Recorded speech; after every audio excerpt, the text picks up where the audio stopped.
Estamos começando mais um Uniflu Entrevistas e hoje nós vamos conversar sobre nutrição gestacional.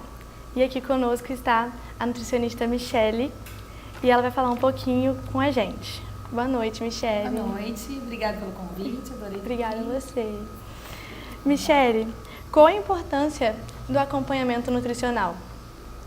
Então vamos lá, vamos pensar na gestação como um todo para vários públicos, né? Tanto a mulher com sobrepeso, quando ela já entra numa gestação com sobrepeso, mas também vamos falar de quem entra na gestação com baixo peso.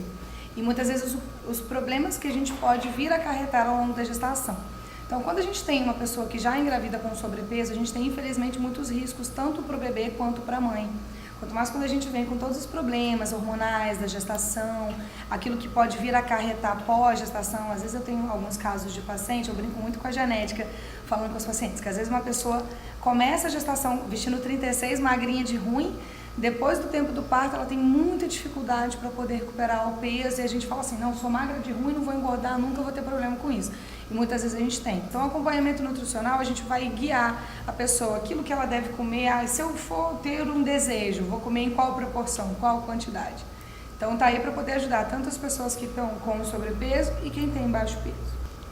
E pegando um gancho do que foi dito anteriormente, as mulheres têm os famosos desejos durante a gestação e nem todos são bons, né? Pais também têm desejos. Né? Como lidar com isso?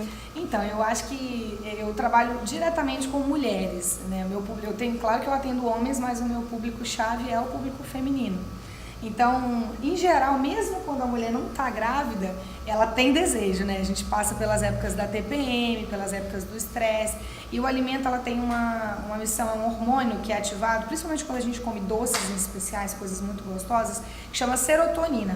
A serotonina, ela dá uma sensação de prazer imediato. Quando você já reparou quando a gente dá aquela colher, não sei, vou falar minha sobremesa favorita, brownie com sorvete.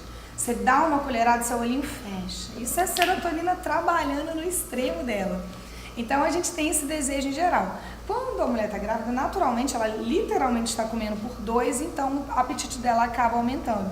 Então, é ali que ela arruma uma bela desculpa, que o psicológico dela arruma uma bela desculpa para poder comer por dois.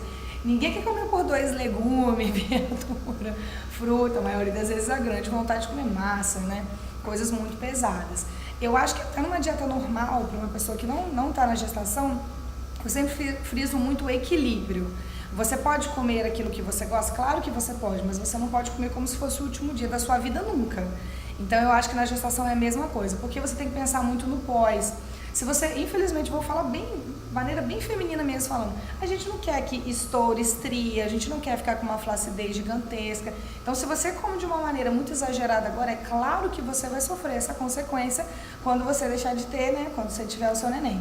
Bacana falar também de uma polêmica que agora tem com até uma blogueira que eu não respeito, mas vou falar, né, que é uma moça que não é formada em nutrição e ela trabalha com alimentação, então é uma dos absurdos para mim, e ela teve o neném dela e logo saiu da gestação sem barriga.